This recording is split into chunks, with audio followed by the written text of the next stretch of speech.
LeBron James কঠিন শুরুর পর পরবর্তী প্রজন্মকে শক্তি জোগানো। লেব্রন জেমস বড় হয়েছেন আরাম ও স্থিতিশীলতার মধ্যে নয়, তিনি বড় হয়েছেন একক মা গ্লোরিয়া জেমসের তত্ত্বাবধানে অ্যাক্রনের দারিদ্র্যপূর্ণ এলাকায়। জীবনের কঠিন চ্যালেঞ্জগুলো ছিল তার সামনে, তবে সেই বিশৃঙ্খলার মাঝে এক শক্তিশালী কিছু তার জীবনে প্রবেশ করেছিল।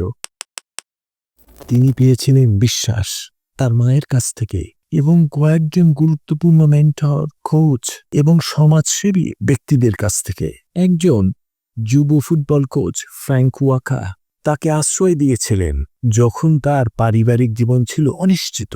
শিক্ষক ও কোচরা তার জন্য স্থিরতা তৈরি করেছিলেন। সবচেয়ে বড় কথা, তারা তার ভিতর সম্ভাবনা দেখতে পেয়েছিলেন, আর সেই সম্ভাবনায় তারা বিনিয়োগ করেছিলেন সময়, দিক নির্দেশনা এবং উৎসাহ দিয়ে। লেব্রন প্রায়শই বলতেন, আমি শুধু একজন অ্যাথলেটই নই, কারণ তিনি যা পেয়েছিলেন তা ছিল শুধু শারীরিক প্রশিক্ষণ নয়, নৈতিক সমর্থন, ভালোবাসা এবং সুযোগের প্রবেশপথ।